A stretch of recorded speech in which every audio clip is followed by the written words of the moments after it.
नमस्कार। अमृता प्रीतम ने देश के बंटवारे के कारण पंजाब में हुए कत्लेआम पर एक कालजयी रचना लिखी थी।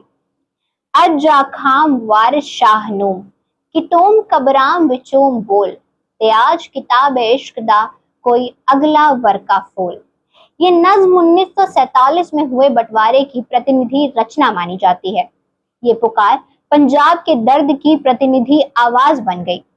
इसमें बंटवारे के दर्द को बेहद ही मार्मिक तरीके से व्यक्त किया गया है।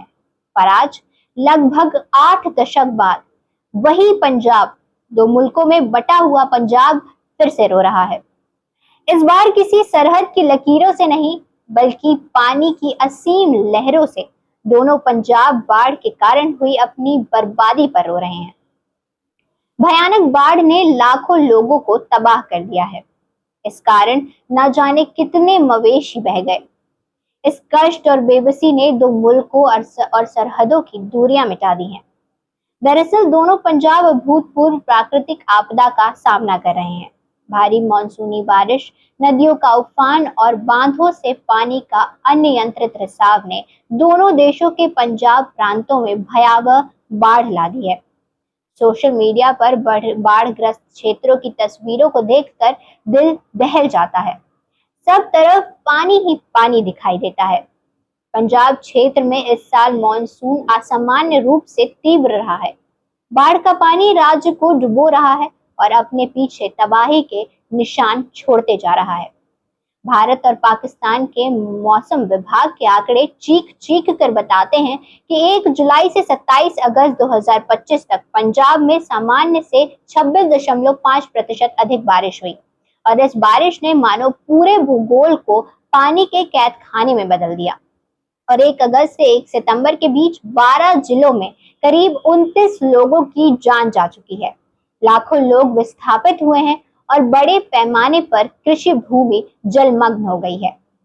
पंजाब सरकार द्वारा जारी आधिकारिक आंकड़ों के मुताबिक बाढ़ से 2.56 लाख लोग प्रभावित हुए हैं।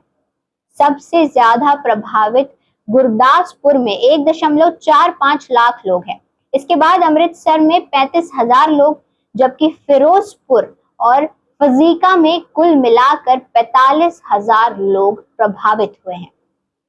बरनाला और मानसा जैसे जिले में क्रमशः 163 और 59 लोग प्रभावित हुए हैं।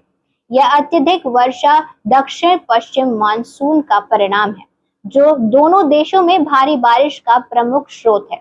जलवायु परिवर्तन ने इस मानसून को और उग्र बना दिया है, क्योंकि गर्म हवा अधिक नमी को समाहित करती है, जिसके परिणाम स्वरूप भारी और अनियंत्रित बारिश होती है। पंजाब की प्रमुख नदियां रावी, सतलज, ब्यास और चिनाब इस साल असामान्य रूप से उफान पर है। हिमाचल प्रदेश और जम्मू कश्मीर में भारी बारिश ने इन नदियों में पानी का प्रभाव बढ़ा दिया है, जिसके कारण भारत के पंजाब में गुरदासपुर, अमृतसर और फिरोजपुर जिलों में बाढ़ आई। पाकिस्तान में भी इन नदियों का जलस्तर रिकॉर्ड स्तर पर पहुंच गया है, जिसने लाहौर, कसूर और बहावल नगर जैसे क्षेत्रों को जलमग्न कर दिया है। लाहौर के पौष इलाकों में रावी का पानी घुसने से हजारों घर प्रभावित हुए हैं। हिमालयी क्षेत्र में ग्लेशियरों का तेजी से पिघलना भी इस बाढ़ का एक प्रमुख कारण है। पाकिस्तान के राष्ट्रीय आपदा प्रबंधन प्राधिकरण NDMA के अनुसार देश के 7,500 ग्लेशियरों में से लगभग 45% तेजी से पिघल रहे हैं।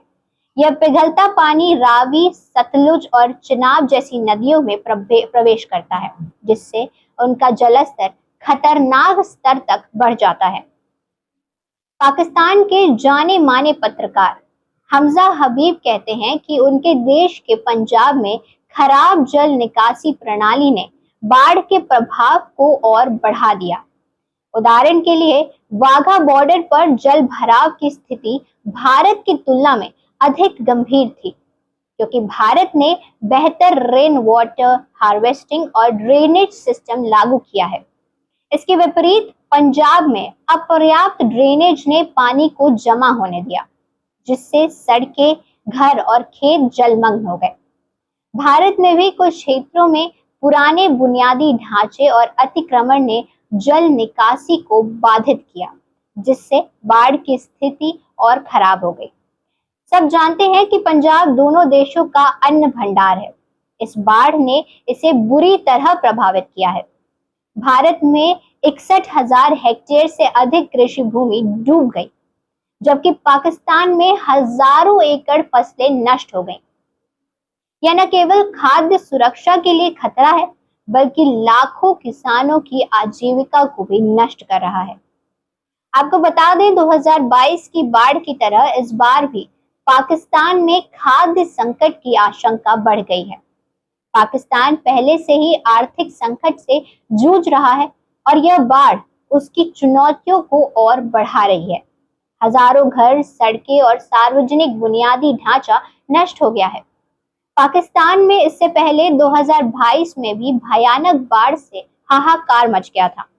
तब भी पड़ोसी मुल्क का बड़ा हिस्सा जलमग्न हो गया था। हजारों लोगों की जानें गई थी। बाढ़ग्रस्त इलाकों में लोग दाने दाने को मोहताज हो गए थे। स्थिति इतनी खराब हो गई थी कि पाकिस्तान ने भारत से आलू, टमाटर, प्याज और खाद्य तेलों का आयात करने की इच्छा जताई थी। पाकिस्तान के तत्कालीन वित्त मंत्री मिफ्ताह इस्माइल ने कहा था कि सरकार बाढ़ के बाद देश भर में फसल बर्बाद होने के बाद लोगों की सुविधा के लिए भारत से सब्जियां और अन्य खाद्य पदार्थ आयात करने पर गंभीरता से विचार कर रही है। तब पाकिस्तान में बाढ़ के कारण हुई तबाही पर प्रधानमंत्री नरेंद्र मोदी ने ट्वीट कर संवेदना जताई थी। उन्होंने कहा था, पाकिस्तान में बाढ़ से हुई तबाही को देखकर दुख हुआ। हम पीड़ितों, घायलों और इस प्राकृतिक आपदा से प्रभावित सभी लोगों के परिवारों के प्रति अपनी संवेदना व्यक्त करते हैं और सामान्य स्थिति की शीघ्र बहाली की आशा करते हैं। पर भारत पाकिस्तान के रिश्ते पहलगाम की घटना के कारण बहुत खराब हो चुके हैं। इस बीच आपको बताते चले, भारत ने भारी मॉनसूनी बारिश के कारण अपने डैमों से पानी छोड़ने की सूचना पाकिस्तान को बीते महीने दे दी थी।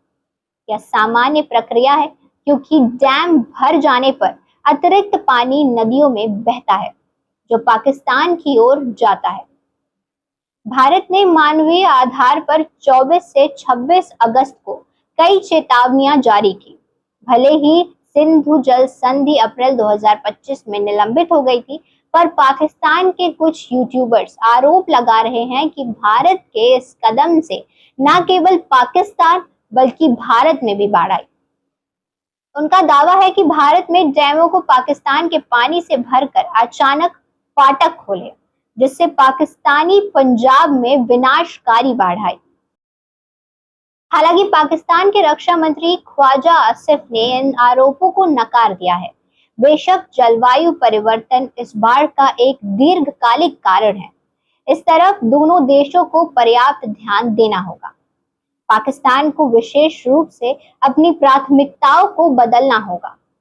उसे अपने डिफेंस बजट को कम करके जनता के हितों में फैसले लेने होंगे। हालांकि इस बात की उम्मीद कम ही है, लेकिन आज जरूरत है एक नए वारिस शाह की, जो कब्र से उठकर इन दोनों पंजाबों के दुख को एक साथ दर्ज करे।